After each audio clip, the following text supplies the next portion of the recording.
로마서 4장 1절에서 12절 말씀, 제가 새번역 성경으로 하나님의 말씀 읽어드리겠습니다.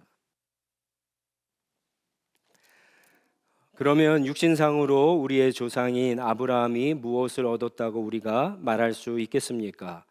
아브라함이 행위로 의롭게 되었더라면 그에게는 자랑할 것이 있었을 것입니다. 그러나 하나님 앞에서는 자랑할 것이 없습니다. 성경이 무엇이라고 말합니까? 아브라함이 하나님을 믿으니 하나님께서 그를 의롭다고 여기셨다 하였습니다. 일을 하는 사람에게는 품삯을 은혜로 주는 것으로 그치지 않고 당연한 보수로 주는 것으로 생각합니다. 그러나 경건하지 못한 사람을 의롭다고 하시는 분을 믿는 사람은 비록 아무 공로가 없어도 그의 믿음이 의롭다고 인정을 받습니다. 그래서 행한 것이 없어도 하나님께서 의롭다고 여겨주시는 사람이 받을 복을 다윗도 다음과 같이 말하였습니다. 하나님께서 잘못을 용서해 주시고 죄를 덮어주신 사람은 복이 있다. 하나님께서 죄 없다고 인정해 주실 사람은 복이 있다.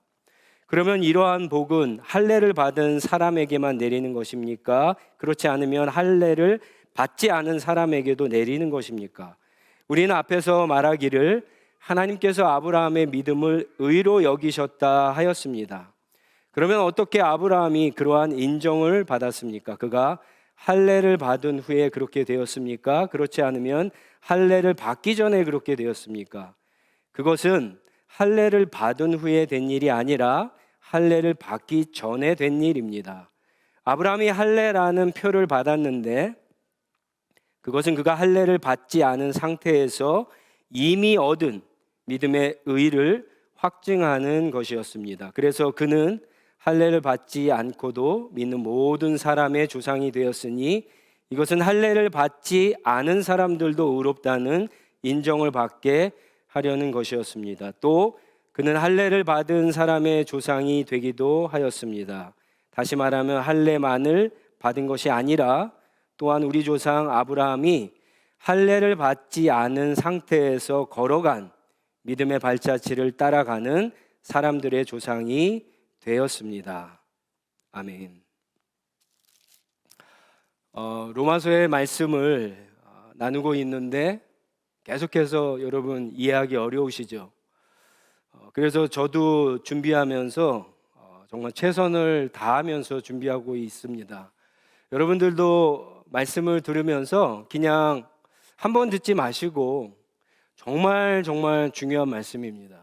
그렇기 때문에 이제 녹화가 되거든요. 유튜브로 주중에 올라가면은 꼭 한 번, 두 번 정도는 더 한번 말씀을 이렇게 읽으시고 또 이렇게 한번 깊이 한번 묵상해 보시기 바랍니다. 오늘도 말씀을 전하는 자와 듣는 자에게 우리가 생각하는 것 이상으로 성령님께서 우리를 진리로 가르치시고 인도하시는 그런 은혜가 있기를 간절히 축원합니다.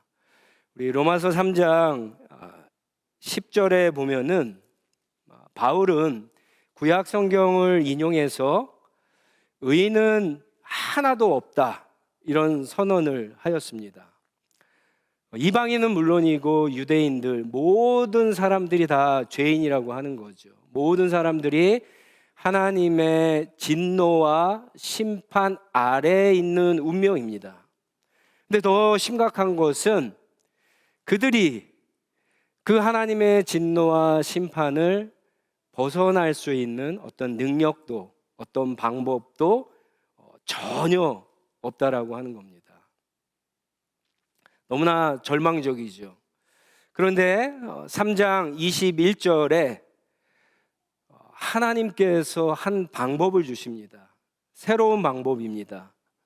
그것은 뭐냐면은 예수 그리스도를 믿는 믿음으로 죄인이 의인으로 인정을 받고 또 하나님의 구원을 받는 방법입니다.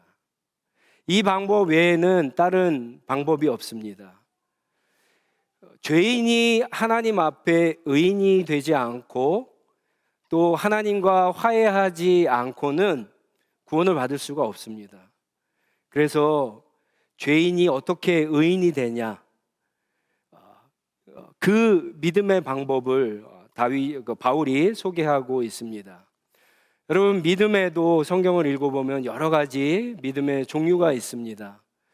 예를 들어 예수님께서는 복음서에서 너희의 믿음이 겨자씨만한 이렇게 조그만 작은 믿음만 있어도 괜찮겠다, 그런 얘기를 하시죠. 그리고 큰 믿음도 있습니다. 또 어떤 경우에는 너희의 믿음이 잠들어 있는 믿음도 있습니다. 또 너희의 믿음이 죽었다, 그래서 죽은 믿음도 언급하십니다. 그런데 오늘 우리가 살펴볼 믿음은요, 구원을 얻는 믿음입니다. Salvation by faith, saving faith에 관한 이야기입니다. 모든 믿음이 다 차이가 있지만 어떤 원리, 어떤 본질, 에센스나 네이처에 대해서는 비슷한 점들이 있습니다. 한 3가지 정도 비슷한데요. 첫 번째는 모든 믿음은 그 대상이 누굴까요? 하나님입니다. 그렇죠? 이게 너무나 당연하죠. 너무나 당연한데 사실은 우리가 신앙생활하면서 이것을 놓칠 때가 굉장히 많습니다. 우리 자신을 한번 잘 생각해 보면은 우리는 성경을 읽어도 우리가 믿고 싶은 하나님, 우리가 잘 이해하지도 못하면서 내 어떤 욕심과 욕망과 내 인생의 어떤 계획을 여기에 투영해서 내가 그냥 믿고 싶은 내 멋대로 믿고 싶은 그런 하나님을 믿을 때가 너무나 많습니다. 그것은 믿음이 아닙니다. 그것은 어떻게 보면은 자기의 어떤 열심, 신념이라고 할 수가 있어요. 믿음이라고 하는 것은 철저히 믿음의 대상이 되시는 하나님이 어떠한 분인가를 이해하고 믿고 신뢰하고 따라가는 게 믿음이겠죠. 믿음은 그런 거예요. 또 한 가지 믿음은요, 머릿속으로 지적으로 동의하는 것이 믿음이 아닙니다. 많은 분들이 또 한 가지 오해하는 것은 행함과 믿음을 구분하면서 이렇게 행동하는 것은 믿음이 아니고 그냥 믿음이라고 하는 것은 내가 있는 자리에서 하나님이 어떠한 것을 하셨을 때 그것을 그냥 인정하는 것이, 머릿속으로 지적으로 그것을 동의하는 것이 믿음이라고 생각하는데 여러분, 그것도 믿음이 아닙니다. 진짜 믿음이라고 하는 것은 사실은 그 믿음에 대한 어떤 반응이 나와야 돼요.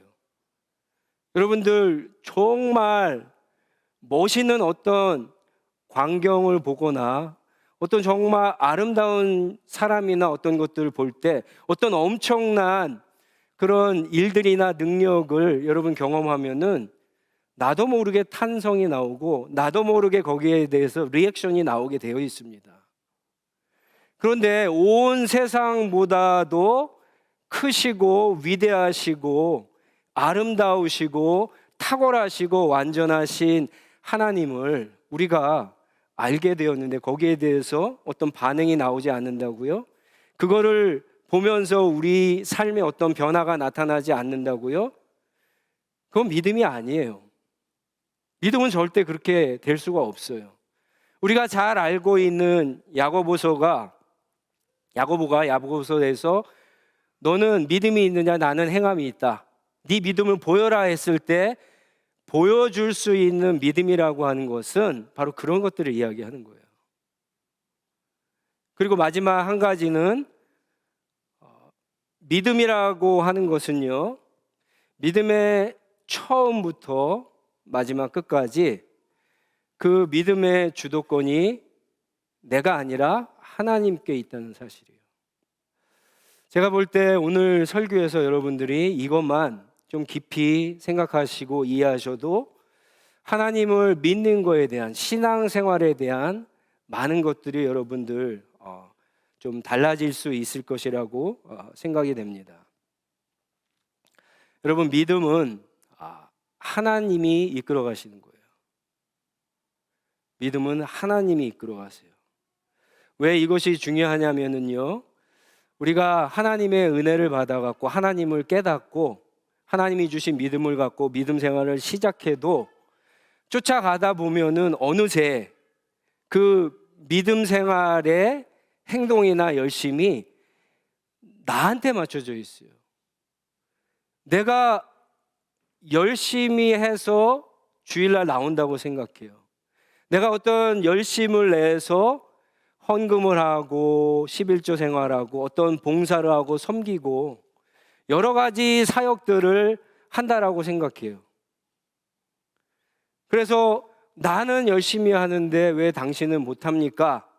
다른 사람들을 판단하고 또 정죄하기도 합니다. 믿음은 그런 게 아니에요. 믿음은 자기가 주도적으로 하는 게 아닙니다. 믿음은 하나님께서 주도적으로 하는 거예요. 그래서 사실은 아무도 믿음 생활을 하면서 자랑할 수가 없는 거예요. 그런데 유대인이었다가 그리스도인이 된 사람들은 아직도 유대 전통에 남아있죠.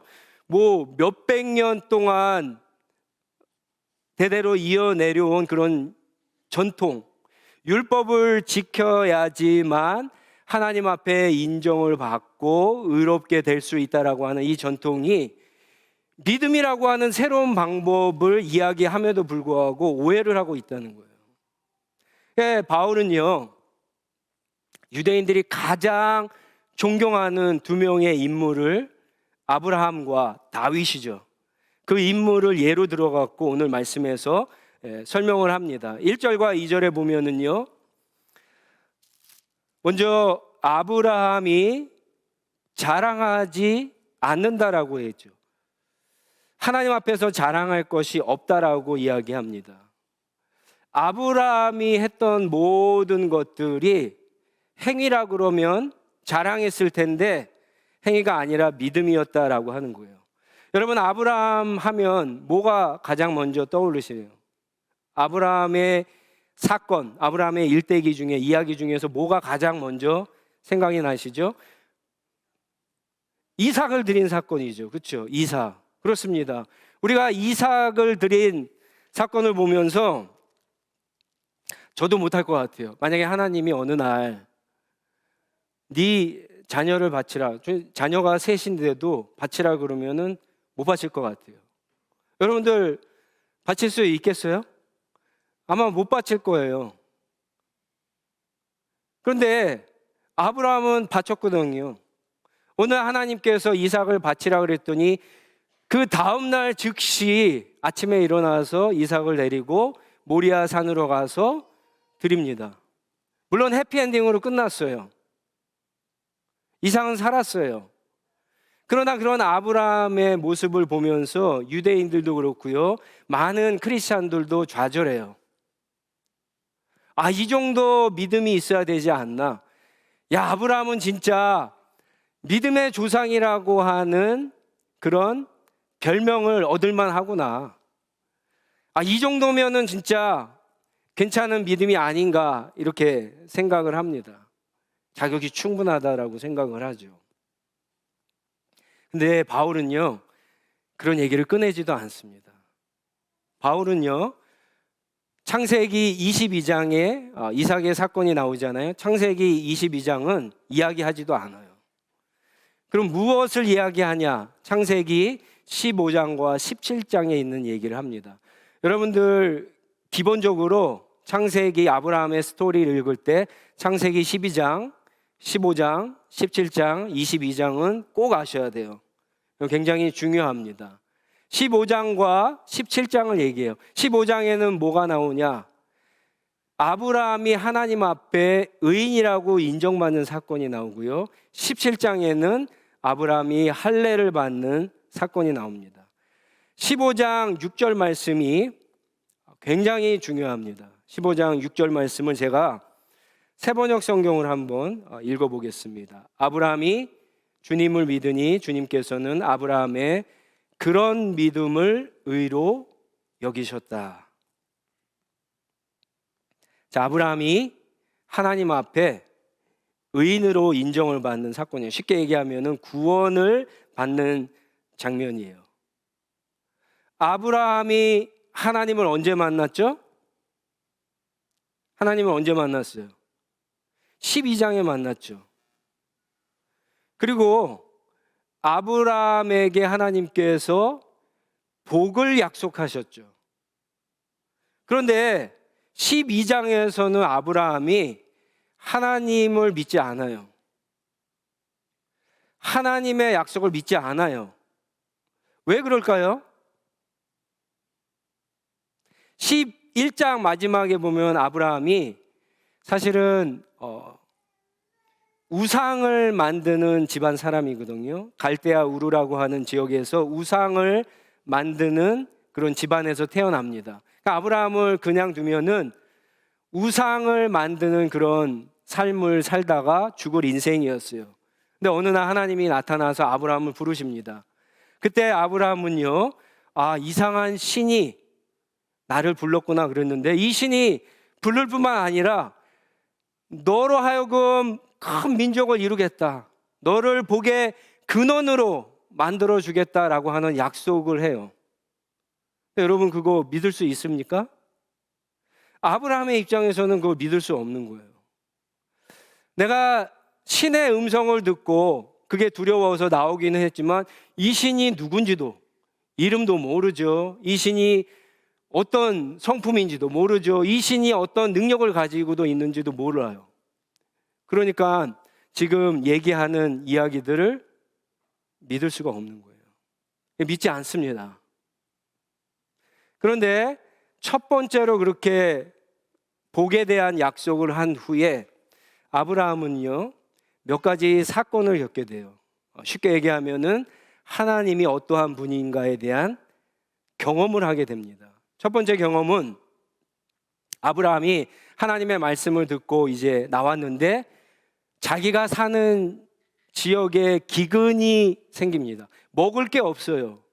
그래서 당시에 고대 근동에서 가장 발달한 나라가 이집트였거든요. 이집트에 내려갑니다. 근데 내려가자마자 문제가 생기죠. 아내였던 사라가 너무나 이쁜 나머지 그게 이집트 왕에게까지 들어가서 사라를 뺏기고 맙니다. 사라를 뺏을 때 아브라함은 자기가 죽을까 봐 아내라고 하지 못하고 시스터라고 그렇게 이야기를 합니다. 아브라함이 얼마나 비겁한 사람인지 몰라요. 그런데 큰일 날 일들이 생길 뻔하는데 하나님께서 그 이집트 왕의 꿈에 나타나서 그것을 스톱시키죠. 그래서 사라를 갖다가 구해주십니다. 이 사라가 다른 남자의 아내가 되면 어떻게 아이를 갖겠어요? 어떻게 큰 민족을 이루겠어요? 하나님이 도와주시죠. 그리고 또 하나 중요한 사건은 조카 롯이 포로가 되는 사건이 일어납니다. 조카와 같이 지내다가 헤어졌는데 롯이 있던 지역이 4개의 나라에게 점령을 당하면서 포로가 됩니다. 그 소식을 듣고 이 비겁한 아브라함이 싸우러 가요. 그것도 이상하죠. 자기의 종들 318명과 함께 4개의 나라의 군대와 싸웁니다. 근데 이겨요. 비겁한 아브라함이 갑자기 용맹해졌습니까? 그렇지 않습니다. 하나님께서 도와주셔서 이기죠. 그래서 멜기세덱이라고 하는 제사장이 나타났을 때 하나님께서 그렇게 했다는 것을 알고 하나님 앞에 예물을 드리게 되는 겁니다. 그런 후에 15장이 나타나는 거예요. 두 번째로 하나님께서 복을 약속하십니다. 너의 자손이 하늘의 별처럼 그렇게 많아지겠다, 이 약속을 하세요. 이 약속을 듣고 그제서야 아브라함이 하나님을 믿으니 하나님께서 그의 믿음을 의로 여기셨다, 인정하셨다, 그렇게 성경이 이야기합니다. 저는 새번역 성경이 참 번역을 잘했다고 생각을 해요. 아브라함이 하나님을 믿으니 하나님을 믿었다라고 하는 것은 그 앞에 1절에서 5절까지, 창세기 15장 1절에서 5절까지 말씀하신 약속을 믿었고, 또 한 가지는 그 약속을 이루실 능력이 하나님에게 있다는 것을 믿었다는 거예요. 그런데 성경은요, 그 아브라함의 믿음을 그런 믿음이라고 얘기해요. 더 정확하게 얘기하면 이런 거예요. 아브라함이 하나님을 믿으니 아브라함의 그런 믿음조차도 하나님이 의로 여기셨다, 의로 인정해 주셨다, 그런 이야기입니다. 아브라함의 믿음이 어떤 믿음일까요? 대단한 믿음일까요? 온전한 믿음일까요? 완전한 믿음일까요? 그렇지 않습니다. 여러분, 구원을 얻는 믿음은 어떻게 보면은 별거 아니에요. 정말 별거 아닙니다. 그런데 하나님은 그런 별거 아닌 믿음을 인정해 주시고 구원해 주시는 거예요. 그리고 별거 아닌 믿음으로 시작했지만 그런 아브라함을, 그런 우리들을 하나님이 계획하시고 하나님이 작정하시고 하나님이 원하시는 그런 믿음의 수준까지 우리를 이끌어 가시는 거예요. 그래서 우리 믿음 생활의 주도권을 하나님이 가지신 거예요. 그런데 여러분, 이것을 오해하면은 이제 하나님이 우리를 은혜로 구원해 주시고 믿음을 주셨기 때문에 내가 열심히 해야 된다라고 착각을 하는 거예요.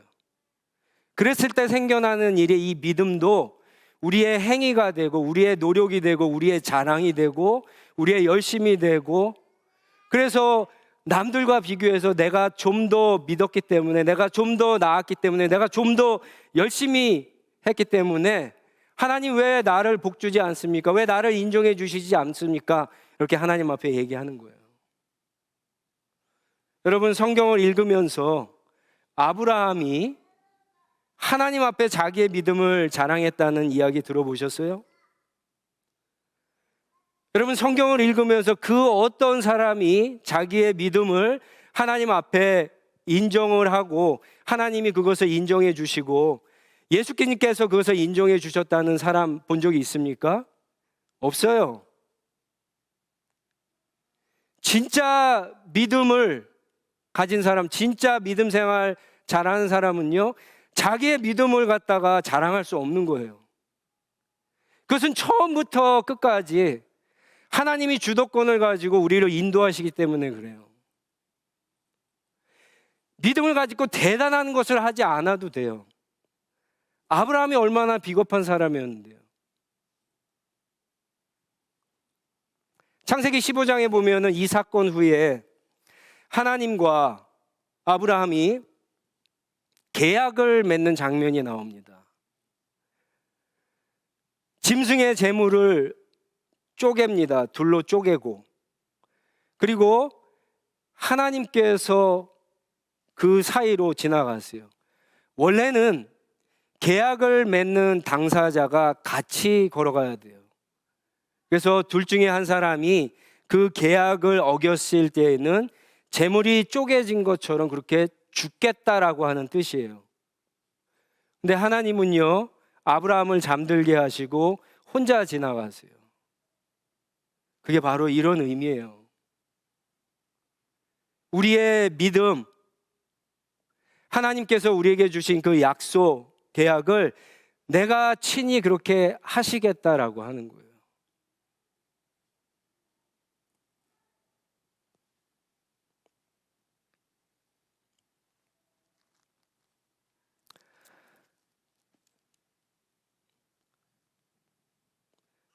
사장 3절에 보면은 아브라함이 하나님을 믿으니 하나님께서 그를 의롭다라고 하셨습니다.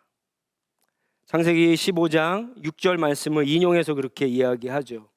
그러면서 4절에는 이제 더 구체적으로 더 자세하게 설명을 합니다. 어떤 설명이냐면은 이런 이야기를 해요. 하나님의 의를 의인이 되고 구원을 받는 그 믿음, 그게 방법이라고 그랬잖아. 이 믿음이 내 어떤 행위나 내 어떤 노력이나 열심이 아닌 것을 설명하기 위해서 돈을 버는 방법을 가지고 예를 듭니다. 여러분, 우리가 사회생활을 하면서 돈을 벌 수 있는 방법이 크게 두 가지죠. 하나는 열심히 일하는 거죠. 뭐가 있겠습니까? 열심히 일하는 거죠. 그래서 사실은 학생들이 열심히 공부하는 것도 좋은 직업 갖고 돈을 많이 버는 어떤 그런 직업을 가지려고 열심히 하는 거잖아요. 그러니까 열심히 일해야지 돈을 벌 수 있어요. 너무 당연하죠. 근데 또 다른 방법이 있어요. 또 다른 방법이 뭐냐면은 부모님 잘 만나서 용돈 받아 쓰는 거예요. 흔히 얘기해서 금수저로 태어나는 거예요. 내가 열심히 일해서 돈을 버는 것은 내 노력이에요. 내 재능이에요. 내 능력이에요. 내 수고예요. 당연한 대가예요. 그런 것은. 그래서 내가 벌었으니까 내가 마음대로 쓰면서 내가 자랑하기도 합니다. 내가 너보다 열심히 했으니까 좋은 차 몰고 좋은 집에서 사는 거라고 당연하게 자랑하고 다닙니다. 그러나 부모님에게 용돈을 받은 좋은 부모님 밑에서 태어난 사람들은요, 자기 자신을 자랑할 수 없어요. 자랑을 하더라도 누구를 자랑할까요? 자기가 부모님 밑에서 태어난 거 그게 자랑일까요? 아니죠. 그건 팔불출이죠. 그럼 진짜 어리석은 사람이고, 자랑해도 누구를 자랑하냐면은 나를 그렇게 낳아주시고 나를 그렇게 길러주시고 부모님 당신의 모든 것들 나에게 주시는 부모님을 자랑하는 거예요. 바울이 얘기하는 구원을 얻는 믿음, 아브라함의 믿음이라고 하는 것이 후자라고 하는 거예요. 만약에 전자였으면 아브라함은 자랑했을 거다라고 하는 거예요. 근데 아브라함은 자랑하지 않습니다. 왜요? 그게 지금 말씀에 있는 것처럼 4절을 보세요. 은혜로, 공짜로 주어지는 거기 때문에 자랑할 수가 없는 거예요. 근데 더 중요한 말씀이 5절에 나옵니다. 보세요. 경건하지 못한 사람을 의롭다 하시는 분. 경건하지 못한 사람은 누굴까요? 바울이 지금 여기서 아브라함의 예를 들면서 경건하지 못한 사람이라고 하는 것은 앞에 우리가 경건하지 못한 사람, 그래서 하나님의 진노와 심판 아래에 있던 사람들에 대해서 얘기했잖아요. 여기서는 그거 포함해 갖고 아브라함을 얘기하는 거예요. 아브라함은 하나님 앞에 경건하지 못한 사람이었어요. 그런데 그런 사람을 의롭다고 하시는 분은 누굴까요? 하나님이죠. 근데 그 분을 믿는 사람은 누굽니까? 역시 아브라함이에요. 그 사람은 어떤 사람이에요? 그가 하나님을 믿었지만 비록 아무 공로가 없다 그랬어요. 이게 믿음이 자기의 열심이나 노력이나 행위나 공로가 아니라 은혜라고, 공짜라고 하는 거예요. 그런데 그 사람의 믿음 안에 뭐가 있냐면은 그런 그의 믿음을 의롭다라고 인정을 여겨주시는 분의 행위가 의롭다라고 하는 거예요. 제가 지난 시간에 그런 말씀 드렸죠. 공평하시고 완전히 공의로우시고 그리고 정의로우신 분이 어떤 판결을 내리면 그것은 100% 정의로운 거예요. 공평한 거예요. 완전한 거예요. 하나님이 100% 완전하시고 공평하시고 공의로우신 분이라고 한다면 그분이 죄인을 의롭다라고 여겨주시는 것은 옳은 거예요. 비록 그 경건하지 못한 사람이 예수님을 믿는 그런 믿음이라고 하는 어떻게 보면 완전하지 않고 부족하고 하찮은 방법이라고 할지라도 하나님이 의롭다라고 한다면 그것은 의로운 거예요. 바울이 지금 그 얘기를 하는 겁니다. 그러면서 이제 6절, 7절, 8절에 다윗의 얘기를 또 꺼냅니다. 다윗도 너무나 유명한 사람이죠. 뛰어난 사람이에요. 여러분, 다윗이 자랑할 것이 없는 사람일까요? 제가 볼 때는 구약 성경에서 다윗만큼 자랑할 것이 많은 사람이 없어요. 보세요. 다윗은요, 소년 시절에 모든 이스라엘 백성들이 하나님을 욕하는 골리앗과 블레셋을 보면서 두려워 떨 때 소년인 다윗이 믿음으로 나가서 하나님의 이름을 위해서 싸워서 이겼어요. 여러분, 자랑할 만 하잖아요. 그렇죠? 다윗은요, 수십 년 동안 사울에게 쫓김을 당합니다. 장인어른에게. 사울을 죽일 수 있는 기회가 몇 번 있었죠. 그럼에도 하나님께서 기름 부은 사울을 그냥 놔둡니다. 여러분, 자랑할 만하지 않을까요? 이 정도면? 다윗은요, 이스라엘을 위해서 수많은 전쟁터에 나가서 목숨을 걸고 싸웠던 장수이기도 해요. 그래서 이스라엘 역사에 있어서 솔로몬과 더불어 가장 위대한 시대를 열었던 왕이에요. 자랑할 만하죠. 다윗은 그래서 하나님의 마음에 합한 사람이라고 하는 그런 별명을 얻은 사람이에요. 우리 같으면 자랑할 만하잖아요. 근데 다윗은 자랑하지 않아요. 바울은 그런 다윗의 모습이 아니라 다윗이 썼던 시편 가운데 시편 32편 1절 2절을 인용해서 오히려 다윗이 이것을 하나님 앞에 자랑하고 있다라고 얘기해요. 보세요. 어떤 걸 자랑하느냐? 7절 8절을 보세요. 하나님께서 잘못을 용서하시는 자가 복이 있다라고 얘기해요. 하나님께서 그 죄를 덮어주시는 사람이 복이 있다라고 얘기해요. 하나님 앞에서 그 죄의 용서를 받은 사람, 죄가 없다라고 그렇게 인정을 받은 사람, 이게 뭡니까? 죄인이 의인이 된 거잖아요. 그런 사람이 복이 있다라고 하는 거예요. 다윗이 그렇게 얘기하고 바울이 이런 이야기를 하는 게 여러분 왜 그럴까요? 지금 이 이야기 속에서 바울이나 다윗이 자랑하고 싶은 사람이 누구예요? 다윗이 아니에요. 하나님이에요. 하나님.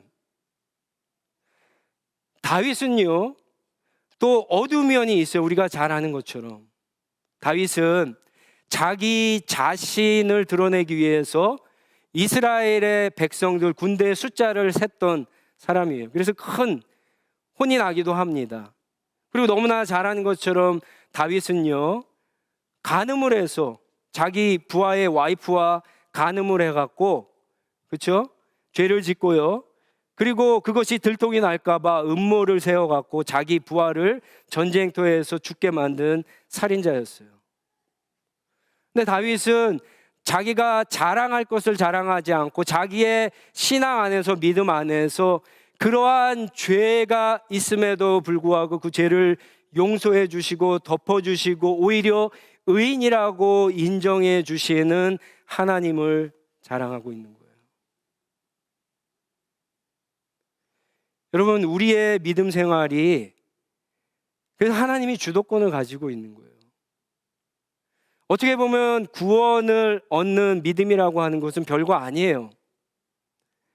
그러나 그렇게 시작이 별거 아니지만 그 믿음은요, 우리가 생각하고 우리가 계획하는 대로 가는 게 아니라 하나님이 계획하시고 작정하신 대로 이끌어 가신다고요. 12장에 아무것도 몰랐을 아브라함, 15장에 별것 아닌 것 같은 아브라함의 믿음을 22장에 우리가 와하고 놀라는 그런 믿음으로 하나님이 작정하고 끌고 가신다고요. 이게 믿음이에요. 이게 구원을 얻는 믿음이라고 하는 거예요. 하나님은 우리에게 믿음을 주시고 이제 네가 알아서 마음대로 네 열심대로 최선을 다해서 알아서 해라고 그렇게 내버려 두시고 팽개쳐 주시고 무시하고 그냥 방관하고 그러신 분이 아니라고요. 하나님은요, 우리를 그렇게 끌고 가시는 분이에요. 주도권이 하나님께 있는 거예요. 9절부터는 다시 율법이 아니라 할례로 돌아가죠. 그래서 9절부터 마지막 12절까지는 창세기 15장과 17장을 비교해서 이야기합니다. 유대인들이 율법을 지키는 것으로 구원을 얻는다라고 생각한 반면에 또한 할례를 받으면 하나님의 택한 백성이고 구원을 받은 백성이라고 그렇게 이야기를 했거든요. 그런데 아브라함의 이야기를 끌고 와서 그 얘기를 하는 거예요. 아브라함이 할례를 먼저 받았느냐, 아니면 하나님 앞에 의롭다라고 인정, 구원을 먼저 받았느냐 생각해 보라고 하는 거예요. 여러분, 아브라함이 구원을 받은 게 언제라고요? 창세기 15장. 그리고 할례를 받은 사건이 17장. 뭐가 먼저예요? 아브라함이 의롭다라고 인정을 받고 구원을 받았을 때는 85세. 17장 가서 할례를 받을 때는 99세예요. 구원받는 게 먼저죠. 죄인에서 의인이 되는 것이 먼저예요. 하나님의 인정을 받는 것이 먼저라고 하는 거예요. 여러분, 자녀가 태어나는 게 먼저예요? 아니면 이 자녀가 내 자녀가 맞는지 DNA 검사하는 게 먼저예요? 태어나지도 않았는데 DNA 검사할 수 없죠. 먼저 태어나야 되죠. 여러분, 태어나는 것이 하나님 앞에 의인으로 구원을 받는다라고 하는 이유. 그럼 할례는 뭐냐? 그것을 컨펌하는 거예요. DNA 검사해갖고, 피 검사해갖고 내 자식이 맞는가, 진짜가 맞는가 검사하는 게 바로 할례를 받는 거예요.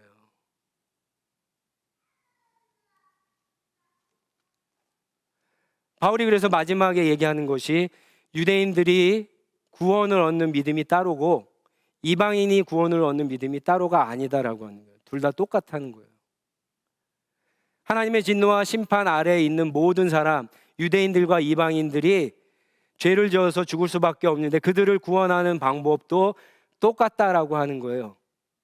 예수 그리스도를 믿어서 하나님의 인정을 받는 그 방법 하나밖에 없다는 거예요. 왜요? 아브라함도 할례를 받기, 유대인의 표였던 할례를 받기 전에 그렇게 했다는 거예요. 그리고 아브라함은 할례를 받음으로 모든 유대인들 또한 그렇게 해야 되는 믿음의 조상도 되었어요.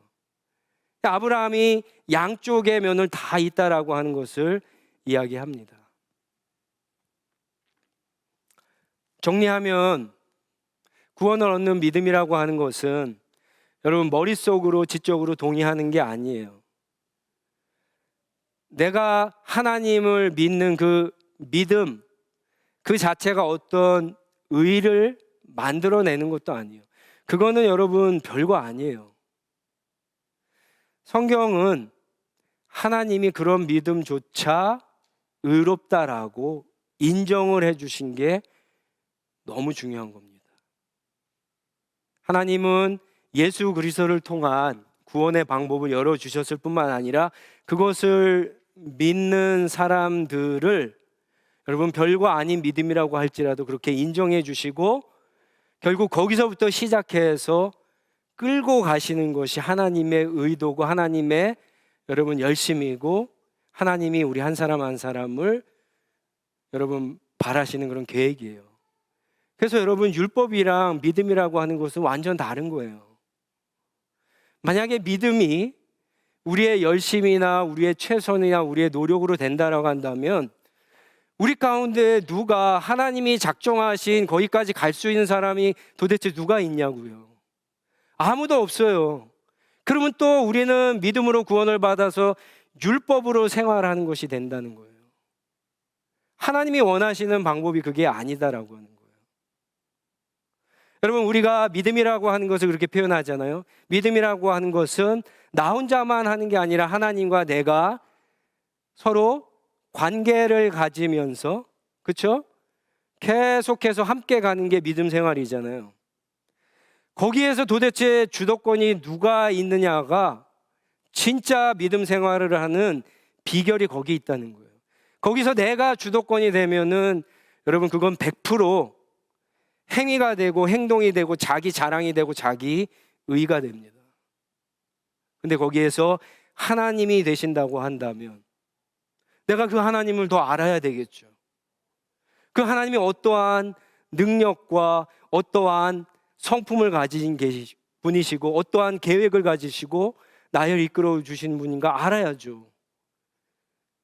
그래서 내가 지금 창세기 15장에 나와 있는 아브라함의 믿음 정도밖에 되지 않아도 그 믿음이 점점 자라서 창세기 22장에 이삭을 바치는 그런 믿음에까지, 그런 수준까지 우리가 나아갈 수 있는 거죠. 하나님을 기뻐하시는 믿음이 될 수 있는 거죠.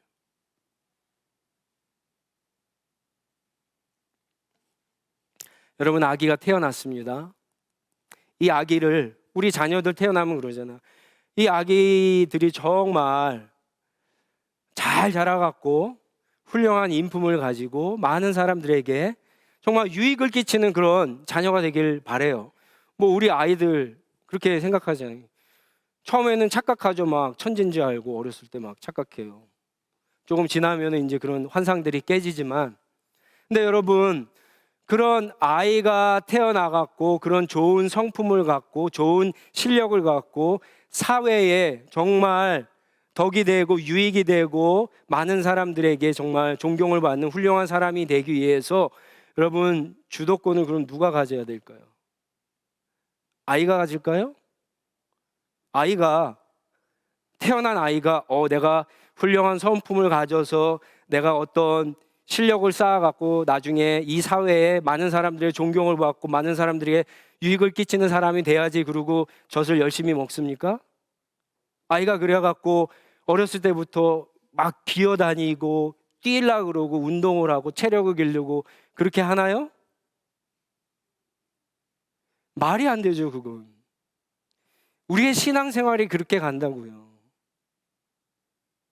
하나님의 돌보심과 하나님의 인도하심과 하나님의 모든 자원을 공급하시는 은혜를 통해서 우리를 그렇게 이끌어 가시는 거예요. 여러분, 이 주도권을 하나님 앞에 드리시기 바랍니다. 그래야지 우리가 하나님이 기뻐하신 모습으로 진짜 여러분 신앙생활을 해 나갈 수 있는 겁니다. 그런 은혜가 저와 여러분들에게 있기를 주님의 이름으로 축원합니다. 우리 같이 기도하겠습니다. 우리 자리에서 일어나서 주주 말씀 붙잡고 한번 기도하겠는데요. 여러분, 하나님과 나와의 관계가 매일 있으세요? 신앙생활은 하나님과 나와의 관계예요.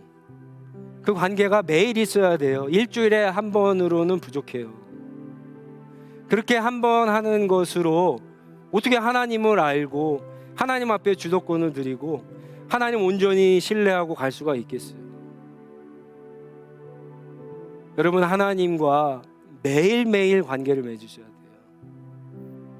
그리고 그런 관계 가운데 정말 중요한 것은 내 신앙생활, 내 삶의 주도권을 하나님 앞에 드려야 돼요. 여러분, 아직도 내가 그 주도권을 움켜쥐고 하나님 그저 나의 어떤 욕망, 나의 어떤 계획, 나의 어떤 목적을 이루는데 그저 옆에서 서포트하고 도와주는 분으로 생각하면 안 돼요.